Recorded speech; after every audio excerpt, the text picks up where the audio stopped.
Bonjour à tous. On dit souvent que le livre de la Genèse contient deux récits de la création. Effectivement, nous avons d'abord le chapitre 1er et ensuite nous avons le chapitre 2 et même le chapitre 3 qui vont détailler de manière différente la création de notre univers, de notre monde. Et en fait, si l'on réfléchit bien, il y a un autre récit de la création dans le livre de la Genèse.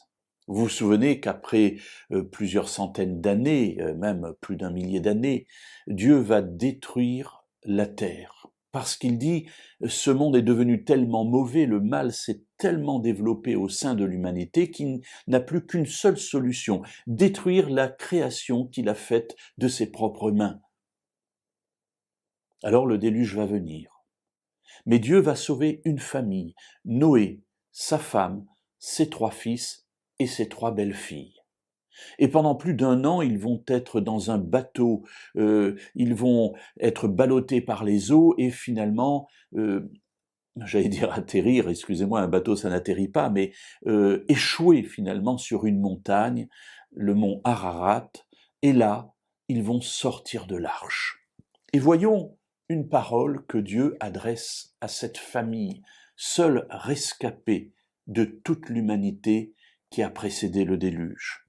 Au chapitre 9 du livre de la Genèse et au verset 1, Dieu dit, ou plus exactement la Bible rapporte, Dieu bénit Noé ainsi que ses fils et leur dit, soyez féconds, multipliez-vous et remplissez la terre. Vous n'avez pas l'impression d'avoir déjà lu cela quelque part? Eh bien oui, si le souvenir vous revient, c'est ce qui est dit à Adam et Ève. Dieu bénit Adam et Ève et leur dit, croissez, multipliez, remplissez la terre et soumettez-la. Et ici nous avons, soyez féconds, multipliez-vous, remplissez la terre. Et ensuite on aura la domination donnée par la nourriture qui est faite des animaux. Voilà une deuxième création, une deuxième chance qui est donnée à l'humanité de pouvoir redémarrer quelque chose dans la fidélité à Dieu.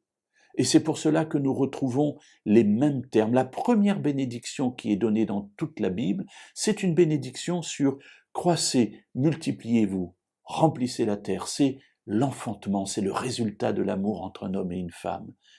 Eh bien, cette autre création à la sortie de l'arche, c'est exactement la même chose. Dieu répète cette bénédiction en disant « Soyez féconds, multipliez-vous, remplissez la terre ». Une nouvelle chance pour notre humanité.